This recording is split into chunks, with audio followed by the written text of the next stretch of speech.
Now, at the beginning of the year, I set out some priorities, and I always said that your priorities and my priorities are the government's priorities, and they're pretty simple and they're behind me. It's to halve inflation, grow the economy, reduce debt, cut waiting lists, and to stop the boats. That's what we're busy getting on doing, and I'm really confident that over the course of this year, you are going to see that we are delivering for you and for everyone else on those 5 priorities.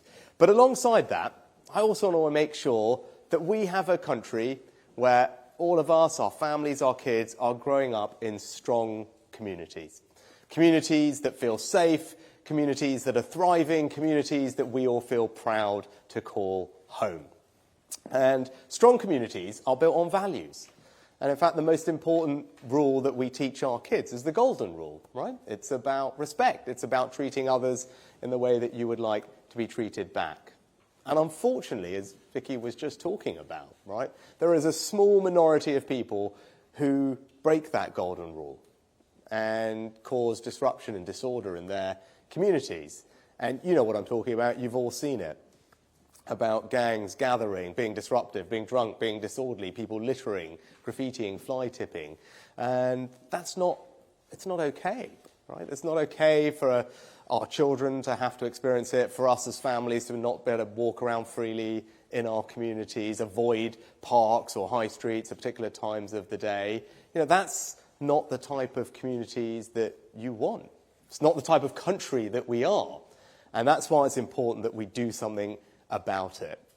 Now, of course, we're putting 20,000 more police officers on the street, and we're making great progress on that, record numbers here in Essex. But that's great. But we really want to focus specifically on antisocial behaviour, and that's what today's about. And you've got a copy of our new action plan on your chairs. But I'll just highlight what's in there for you. There are kind of 3 buckets of it. The first is that we need to make sure that we give antisocial behaviour the urgency that this subject deserves. So what we're going to do is use far more hotspot policing, where we make sure that our police target the areas that are of most concern. It's been proven to work in lots of different places.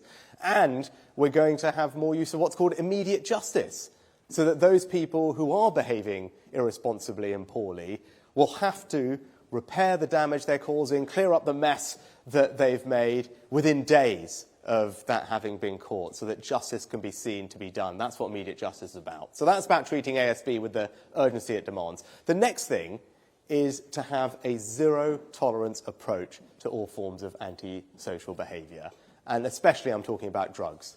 So what we're going to do is ban nitrous oxide, because I think all of us for far too long have had to walk through places with the canisters and all the rest of it, and that's not acceptable. So we're going to ban nitrous oxide, and we're also going to expand the power of the police to do drug testing on arrest for far more crimes and far more drugs, and tackle the scourge of drugs. And then the third thing in the plan is to give the police and local authorities the tools and the powers they need to combat antisocial behaviour. So we're significantly increasing, in some cases doubling, the fines that local authorities, councils can charge for things like fly tipping, littering, graffiti. We're making it easier to evict antisocial tenants. And we're investing more money in the provision of youth services like this, 1 million extra hours for youth clubs to provide other things for young people to do, and investing in communities to build more parks and green spaces, which are shown to have a real impact on people's well-being. So that is the plan. There's lots more in there, but that's a plan in a nutshell. We've got immediate justice, hotspot policing, a ban on nitrous oxide, more drug testing, and more investment in youth services, more investment in green spaces, and more powers for local councils. Because this is really important. I know it's important to you and your families. It's important to me and the government. And this plan is how we are going to stamp out antisocial behaviour. It's how we're going to level up across our country. And most importantly, it's how we're going to build strong and thriving communities that we are proud to call home.